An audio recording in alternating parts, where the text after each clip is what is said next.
ब्रह्म सूत्र के द्वितीय अध्याय के चतुर्थ पाद के छठे अधिकरण की पंचम अधिकरण की चर्चा हम लोग कर रहे हैं। इस अधिकरण में प्राण के स्वरूप की चर्चा हो रही है। प्राण वायु रूप है या इंद्रियों की सामान्य क्रियात्मक है अथवा वायु एवं क्रिया से अतिरिक्त है।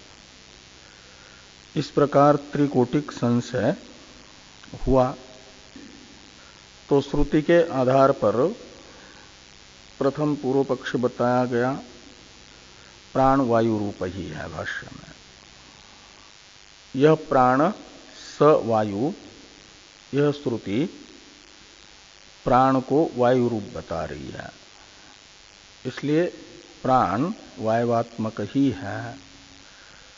इस प्रकार का प्रथम पूर्व पक्ष अथवा इत्यादि से सांख्य मतानुसार प्राण का स्वरूप बताया जीवन अनुकूल जो इंद्रियों की सामान्य वृत्ति है वही प्राण है, ऐसा सांख्यों का मानना है।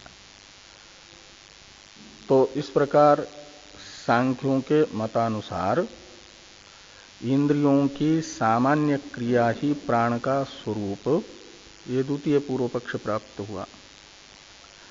वेद व्यास जी ने सूत्र से बताया न वायु क्रिये पृथक व्यपदेशात। इसमें बताया गया कि प्राण वायु रूप भी नहीं है, क्रिया रूप भी नहीं है। क्यों? तो वायु से भिन्न प्राण का उपदेश होने से।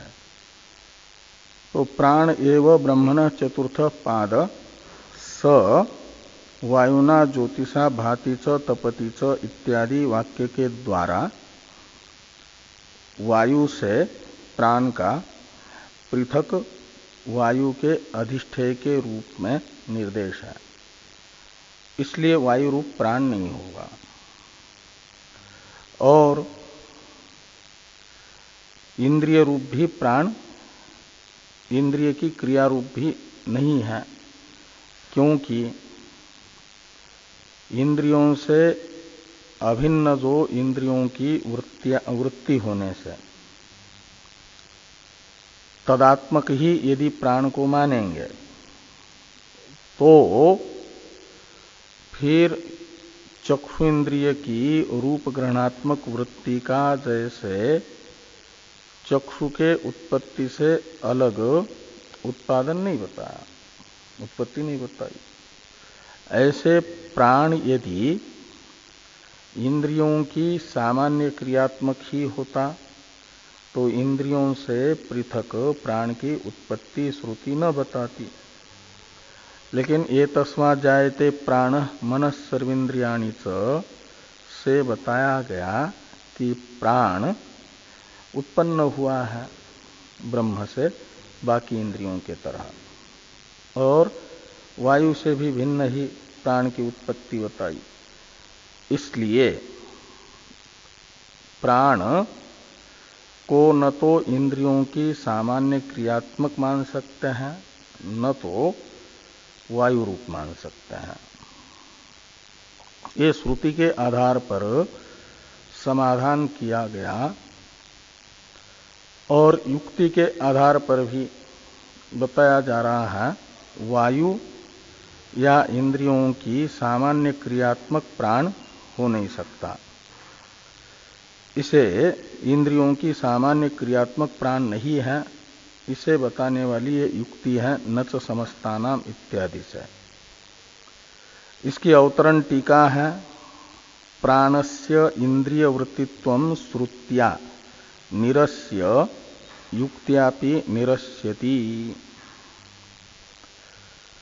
तो प्राण में इंद्रिय वृत्तित्व का श्रुति के द्वारा निराकरण करके युक्ति के द्वारा भी प्राण में इंद्रिय वृत्तित्व का निराकरण भाष्यकार भगवान करते हैं। ये टीका में टीकाकार ने कहा।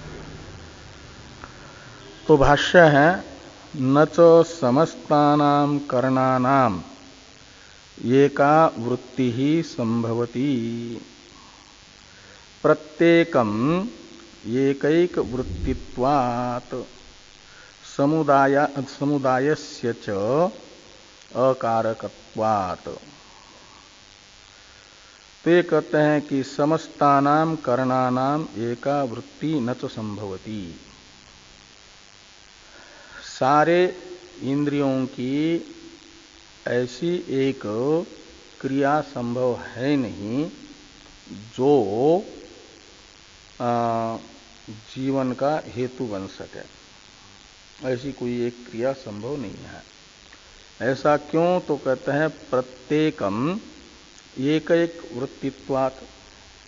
तो एकादश इंद्रियों में से हर एक इंद्रिय अपनी अपनी एक एक वृत्ति से ही युक्त है। श्रोत्र शब्द ग्राहक ही है, रूप ग्राहक नहीं है। और रूप ग्राहक ही है नेत्र, स्पर्श ग्राहक नहीं है। स्पर्श ग्राहक ही है त्वग इंद्रिय, रस ग्राहक नहीं है। ऐसे प्रत्येक इंद्रियों का अपना अपना नियत व्यापार है, निश्चित व्यापार है। तो उस व्यापार को संपन्न करके वह चरितार्थ हो जाती है इंद्रिय। उससे अलग कोई व्यापार उन इंद्रियों का नहीं है। इस अभिप्राय से लिखते हैं कि प्रत्येकम एकैक वृत्तित्वात्। तो इंद्रियों में से हर एक इंद्रिय एक एक क्रिया वाली ही होने से समस्त इंद्रियों का एक सामान्य व्यापार जीवन अनुकूल संभव नहीं है। तो कहा भले ही एक एक इंद्रिय की तो अपनी स्वतंत्र की एक एक वृत्ति रहे, और एकादश इंद्रियों का एक समुदाय है और उस समुदाय की वृत्ति मान लो। तो कहते हैं कि समुदायस्य च अकारकत्वात्। तो समुदाय तो कोई कारक है नहीं, कारक कहते क्रिया के निर्वर्तक को। तो समुदाय नाम की कोई ऐसी वस्तु है नहीं जो क्रिया करती हो। ये जो समुदायी हैं एक एक इंद्रिय, उन्हीं का समुदाय मानोगे। तो जब समुदायी इंद्रियों में एक एक क्रिया कर्तृत्व ही है, अनेक क्रियाओं का निर्वर्तकत्व नहीं है, तो समुदाय इन समुदाय से अलग कोई स्वतंत्र वस्तु होगी ऐसा नहीं है। इसलिए उसमें कोई क्रिया निर्वर्तकत्व नहीं है। तो ये दो हेतु हुए। एक तो प्रत्येक इंद्रियों में एक एक क्रिया ही होती है, और दूसरा इंद्रियों का समुदाय कोई एक स्वतंत्र वस्तु न होने से समुदाय की मिलकर के जीवनानुकूल क्रिया होगी, और वह प्राण है ये भी नहीं कहा जा सकता, ये कहा गया। इस अभिप्राय से लिखते हैं कि समुदायस्य च अकारकत्वात्। अब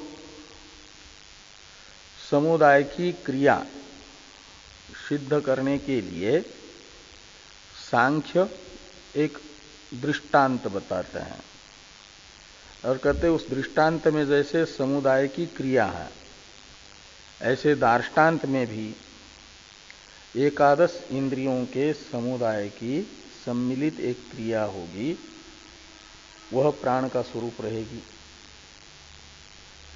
ये सिद्ध करने के लिए सांख्य ननु इत्यादि से एक दृष्टांत बता रहे हैं।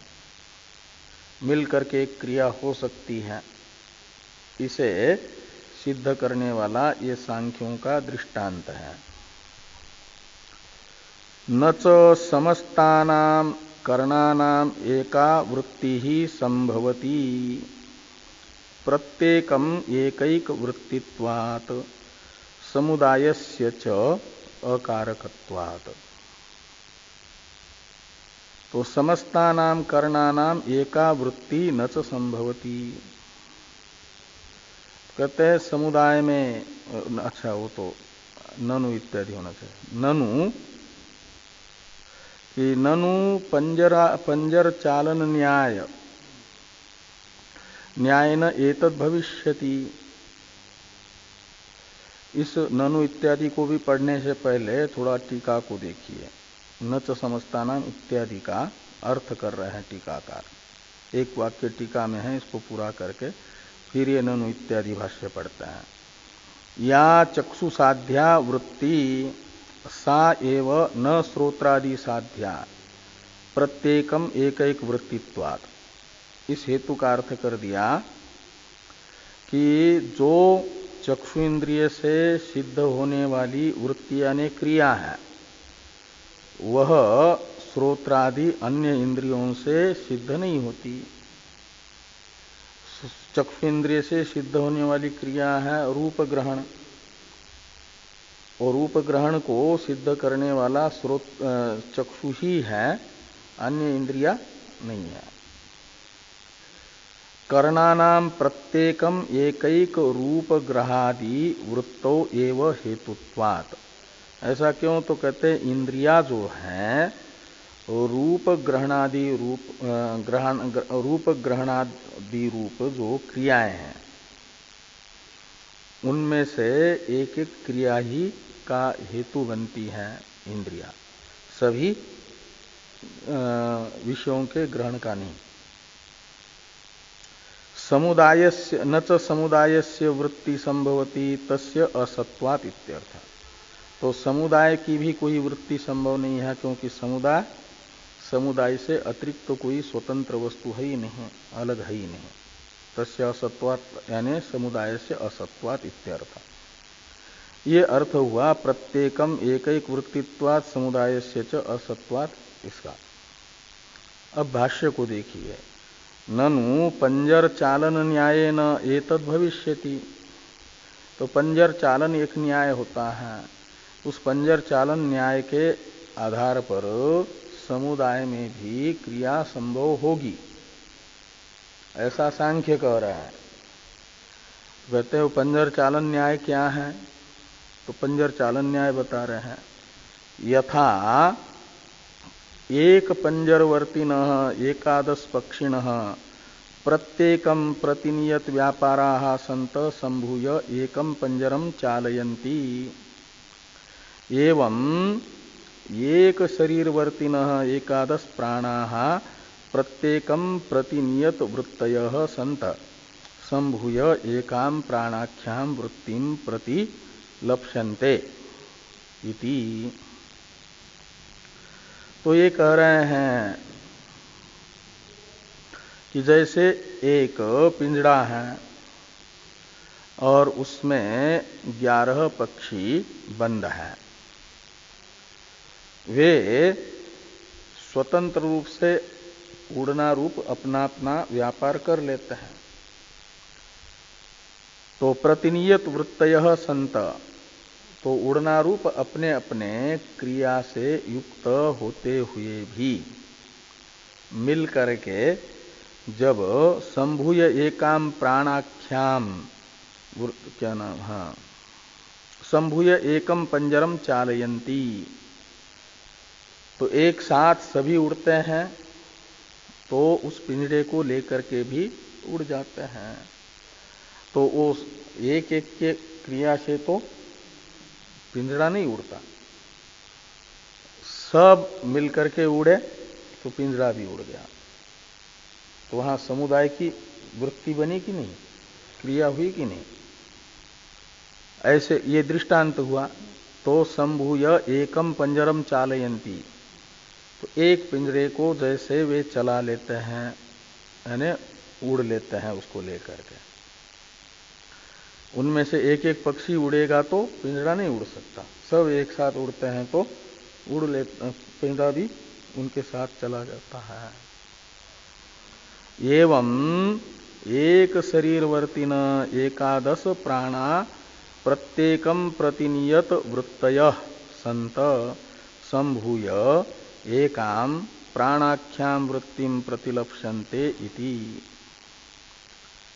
तो एक शरीर में स्थित एकादश इंद्रिया जो इंद्रियां हैं वे अपना अपना व्यापार करती हुई भी मिल करके एक प्राण आख्य वृत्ति को प्राप्त कर सकती हैं उन पक्षियों के तरह। ये सांख्यों ने पंजर चालन न्याय के आधार पर 11 इंद्रियों का एक जीवन अनुकूल प्राणाख्य व्यापार संभव है, ये सिद्ध करने का प्रयास किया। न इत्यादि से इसका निराकरण किया जा रहा है। तो भाष्य में ही है कि न इति उच्यते, यानी पंजर चालन न्याय से भी ये नहीं किया जा सकता। क्या?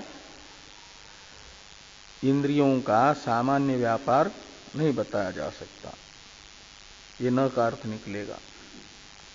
कैसे कहते हैं? तो युक्तम तत्र प्रत्येकम, युक्तम तत्र प्रत्येक वृत्ति भी अवांतर व्यापार ही पंजर चालन अनुरूपे रेव उपेता पक्षिणः संभूय एकम पंजरम चालयेयु इति। तो प्रत्येक वृत्ति भी अवांतर व्यापारी, तो दृष्टांत में तो ये संभव है कि 11 पक्षी हैं और उनमें से प्रत्येक पक्षी उड़ रहा है एक साथ। तो प्रत्येक पक्षी में रहने वाला जो अवांतर व्यापार है, वह अवांतर व्यापार पंजर चालन रूप साध्य के अनुकूल है, और इसलिए अनुरूप होने से अनुरूपे रेव उपेता पक्षिण संभूय एकम पंजरम चालयेयु, ये तो संभव है, ठीक है। ऐसा क्यों? तो कहते तथा दृष्टत्वात्, ऐसा देखा जा रहा है, अनुभव में आ रहा है। एक पिंजरे को सब पक्षी मिलकर के उड़ा ले जाते हैं, और नहीं दृष्टे अनुपपन्नम नाम, जो अनुभव सिद्ध अर्थ है उसका युक्ति से अपलाप नहीं किया जा सकता। इसलिए एक पिंजरे में बंद अनेक पक्षियों की एक साथ उड़ना रूप जो क्रिया है वो है अपनी अपनी एक एक की, लेकिन वो है पंजर चालन के अनुकूल, इसलिए ये हो रहा है। ये अनुभव सिद्ध है, अनुभव प्रमाण सिद्ध है, इसलिए प्रत्यक्ष प्रमाण सिद्ध हुआ। ऐसा एक शरीरवर्ती एकादश इंद्रियों का कोई व्यापार जीवन अनुकूल अनुभव सिद्ध नहीं है, देखा नहीं जा रहा है। इसलिए प्रमाणाभावात शरीर, एक शरीरस्थ एकादश इंद्रिया शरीर के जीवन अनुकूल व्यापार करेगी, ये नहीं कह सकते कोई प्रमाण न होने से। ये आगे कह रहे हैं कि इह तु श्रवणादि अमांतर व्यापारोपेता प्राणा न संभूय प्राण्यु इति युक्तम प्रमाणाभावात्। तो यह यानी दार्ष्टान्त में, तू शब्द दृष्टांत की दार्ष्टान्त में विलक्षणता को बताता है। श्रवणादि अवांतर जो व्यापार है, श्रोत्रादि इंद्रियों के जो श्रवणादि रूप अवांतर व्यापार हैं, उनसे युक्त प्राण यानी इंद्रिया संभूय प्राणियु का मतलब मिल करके प्राणन रूप व्यापार करेगी, इति न युक्तम, न का अन्वय युक्तम के साथ करिए, सिद्धांति कह रहा है कि ऐसा उचित नहीं है। क्यों? कहते प्रमाणाभावात। एकादश इंद्रियों का अपने अपने श्रवण आदि व्यापार से युक्त होकर के कोई जीवन अनुकूल व्यापार भी अलग से होता है, ये बताने वाला कोई प्रमाण न होने से प्रमाणाभावात का अर्थ है। ये प्रमाणाभावात का ही स्पष्टीकरण है। अत्यंत और एक हेतु है इसी का सहयोगी। अत्यंत विजातीयत्वाच्च श्रवणादिभ्य प्राणनस्य। तो ये जो प्राणन रूप व्यापार है वह श्रवणादि व्यापार से विलक्षण है, अत्यंत वैलक्षण्य है। और वहां तो पंजर चालन के अनुकूल ही उनका अपना अपना जो नियत व्यापार था उड़ना रूप, वो पंजर के चालन अनुकूल था दृष्टांत में। ऐसे नेत्रादि इंद्रियों का रूपादि ग्रहण रूप व्यापार जीवन अनुकूल हो ऐसा नहीं, वह प्राणन व्यापार से अत्यंत विलक्षण है, विजातीय है। तो अत्यंत विजातीयत्वाच्च श्रवणादिभ्य प्राणनस्य तथा प्राणस्य श्रेष्ठत्वात्। तो तथा इत्यादि का अवतरण लिखने से पहले टीकाकार प्रमाणाभावात इत्यादि का अर्थ कर रहे हैं। इसको देखिए, टीका को देखिए। श्रोत्रादीनाम एक प्राणनाख्य वृत्ति अनुकूल परिस्पंदेषु मानाभावात् श्रवणादीनाम अपरिस्पंदत्वेन विजातीयानाम परिस्पंद रूप प्राणन अनुकूलत्वात् अवांतर व्यापारा भावात् न समस्त करण वृत्ति प्राण इत्यर्थ। ये कह रहे हैं कि श्रोत्रादीनाम एक प्राणन आख्य वृत्ति अनुकूल परिस्पंदेषु मानाभावात्, प्रमाणाभावात् का अर्थ है श्रोत्रादि एकादश इंद्रियों का प्राणन आख्य कोई एक क्रिया, वृत्ति यानी क्रिया के अनुकूल परिस्पंद हो रहा हो, ऐसा बताने वाला कोई प्रमाण न होने से एक अर्थ हुआ। और दूसरा श्रवणादीनाम अपरिस्पंदत्वेन विजातीयानाम, तो श्रवणादीनाम अपरिस्पंदत्वेन, तो श्रवण रूप जो व्यापार है और आदि शब्द से रूप ग्रहण घ्राणन इत्यादि जो श्रोत्रादि इंद्रियों का अपना अपना नियत व्यापार है, ये तो परिस्पंदात्मक तो है नहीं, और परिस्पंद है जीवन अनुकूल व्यापार, और वो परिस्पंदात्मक जो व्यापार है उससे विलक्षण है, विजातीय है श्रोत्रादियों का श्रवणादि रूप व्यापार, यानी शब्दादि ग्रहण रूप व्यापार। श्रवणादि है शब्दादि का ग्रहण। तो श्रोत्रादि इंद्रियों का शब्दादि ग्रहण रूप जो व्यापार है वह प्राणाख्य जो क्रिया है परिस्पंदात्मिका, उससे विलक्षण है। अत्यंत विजातीयत्वाच्च श्रवणादिभ्य प्राणनस्य, इसका अर्थ कर दिया। अपरिस्पंद रूप प्राणन अनअनुकूलत्वात् अवांतर व्यापारा भावात। तो ये जो श्रोत्रादि इंद्रियों का श्रवणादि रूप व्यापार है वह अपरिस्पंदात्मक होने से प्राणन रूप क्रिया के अनुकूल नहीं होगा, अननुरूप होगा। तो ये कह रहे परिस्पंद रूप प्राणन अनअनुकूलत्वात्, अनुकूल तो कहते हैं सहयोगी को, अनअनुकूल हो जाएगा विरोधी। तो प्राणन रूप व्यापार के अनुकूल ये श्रवणादि रूप व्यापार न होने से, और दूसरा कोई अवांतर व्यापार श्रोत्रादि इंद्रियों का बताने वाला प्रमाण न होने से, व्यापाराभावात् न समस्त करण वृत्ति प्राण, इसलिए समस्त इंद्रियों का सामान्य व्यापार रूप ही प्राण है, ये नहीं कहा जा सकता। ये अर्थ है वहां तक के ग्रंथ का। आपके अत्यंत विजातीयत्वाच्च श्रवणादिभ्य प्राणनस्य, यहां तक के ग्रंथ का यह अर्थ निकला। आगे है तथा प्राणस्य श्रेष्ठत्वादि इत्यादि भाष्य वाक्य। इसकी अवतरण टीका है किंच प्राणस्य वृत्तित्वे वागादीनाम एव प्राधान्यम वाच्यम नैतद अस्ति इति आह तथा प्राणस्य इति।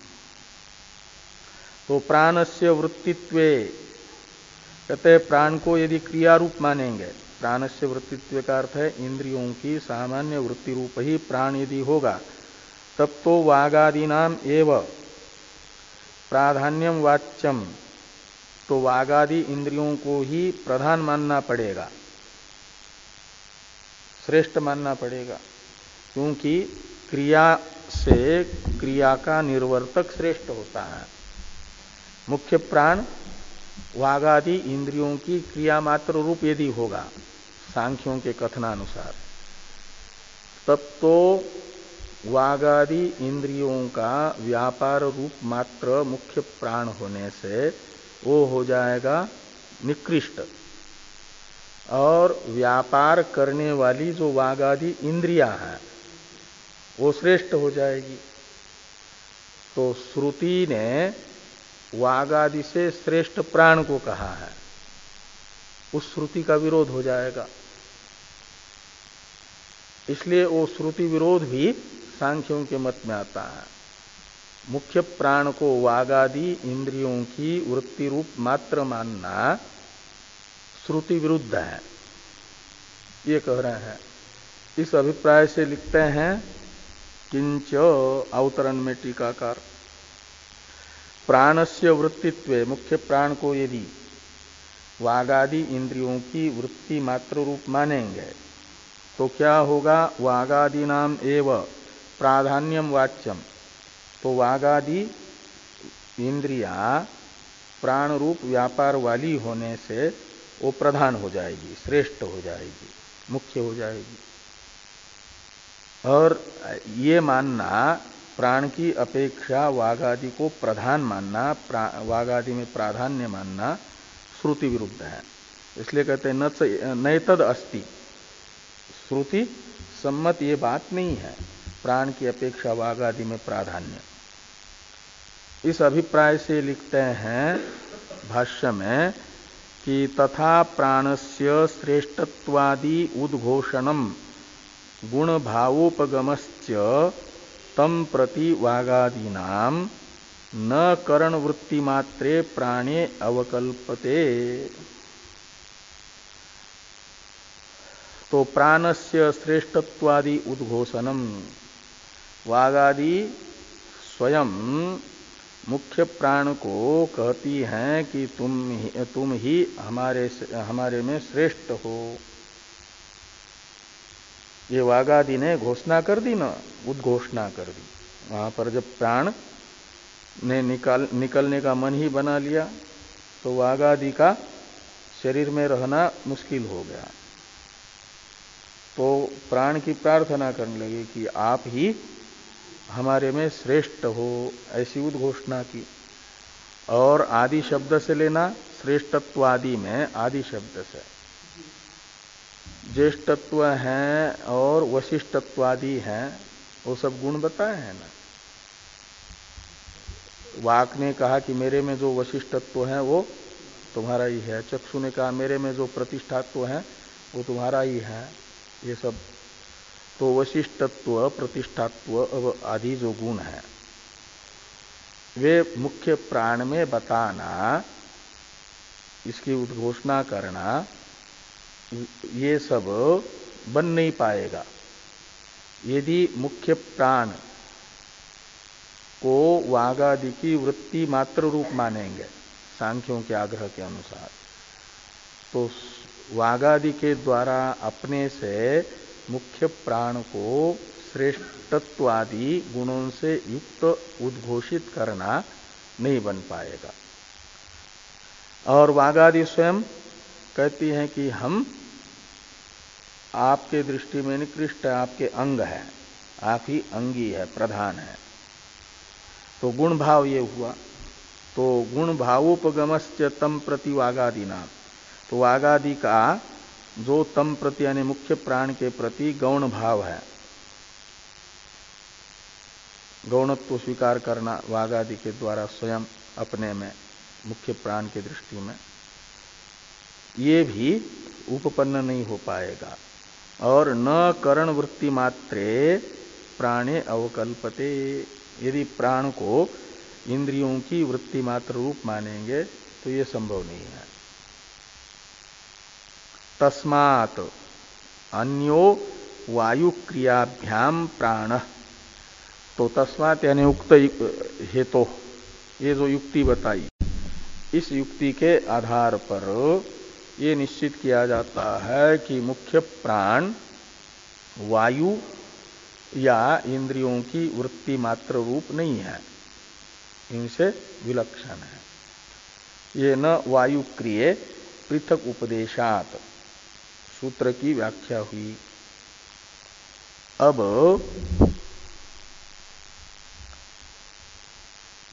कथम तर्हि इयं श्रुति इत्यादि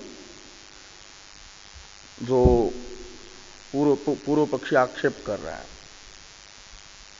कह रहे हैं यदि वायु से भिन्न है आपका मुख्य प्राण, तो मुख्य प्राण को वायु से अभिन्न बताने वाली श्रुति की क्या गति होगी? ये प्रश्न सिद्धांति से पूर्व पक्षी कर रहे हैं। ये बता रहे हैं कि कथम तर्हि इयं श्रुति यह प्राण स वायु इति, तो प्राण में वायु का अभेद बताने वाली श्रुति की क्या गति होगी? वायु से भिन्न प्राण को मानोगे तो सिद्धांति कहते हैं उच्यते, यानी प्राण का वायु के साथ अभेद बताने वाली श्रुति की हम गति बताते हैं।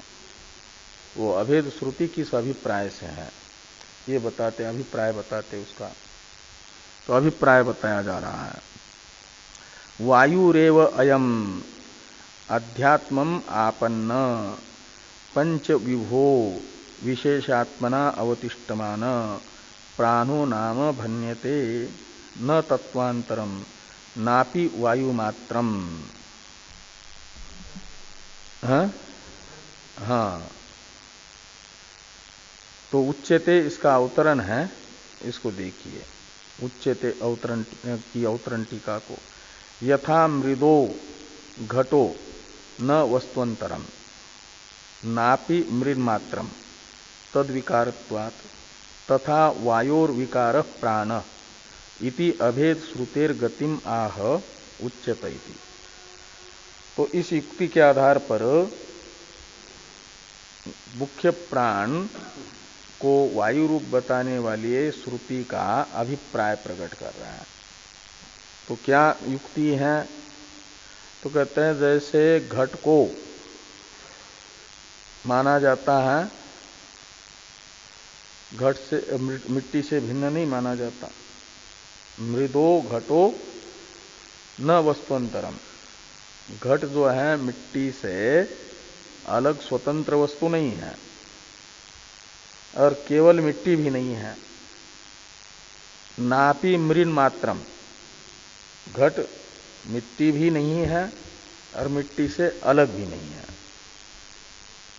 नापि मृन मात्रम क्यों कहते? तद विकारत्वात्, मिट्टी का कार्य होने से। वो मिट्टी से भिन्न भी नहीं और मिट्टी भी नहीं है, मिट्टी का कार्य होने से। हाँ, इसलिए कार्यात्मना घट जो है घटत्वेन रूपेण अनिर्वचनीय है, न तो मिट्टी है न तो मिट्टी से भिन्न है।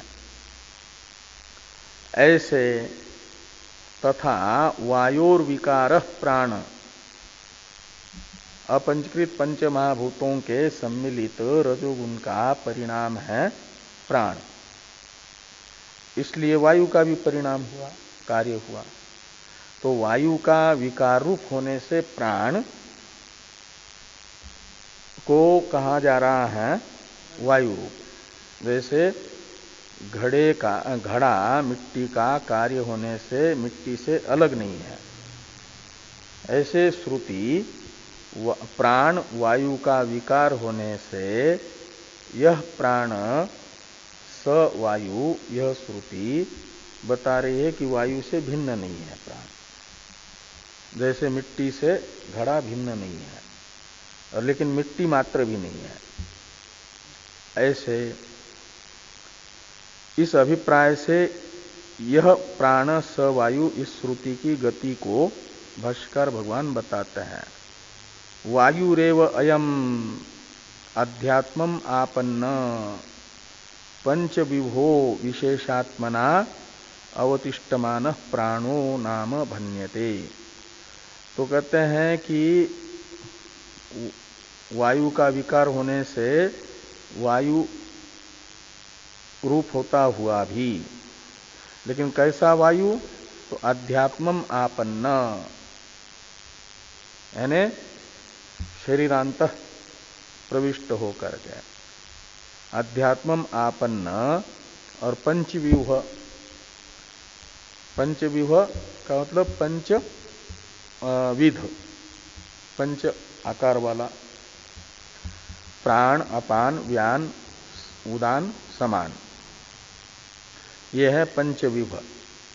आध्यात्मत्व को प्राप्त हुआ पंचविध और विशेषात्मना अवतिष्ठमान, विशेषात्मना का अर्थ है कार्यात्मना। जैसे मिट्टी ही कंबुग्रीवादिमान रूप विशेष रूप से आपन्न हुई घट कहलाती है, ऐसे वायु मात्र प्राण नहीं कहलाता। वायु मात्र की प्राण संज्ञा नहीं है। जिस किसी मिट्टी की घड़ा ये नाम नहीं है, संज्ञा नहीं है, अपितु कंबुग्रीवादी मत्ता को प्राप्त हुई जो मिट्टी, कंबुग्रीवादिमान आकार को धारण की हुई मिट्टी का नाम घड़ा है। पंचभूतों का ही नाम मनुष्य है, लेकिन ये मानव शरीरापन्न जो पंचभूत वो मानव कहलाते हैं। पशु भावापन्न जो पंचभूत वे पशु कहलाते हैं।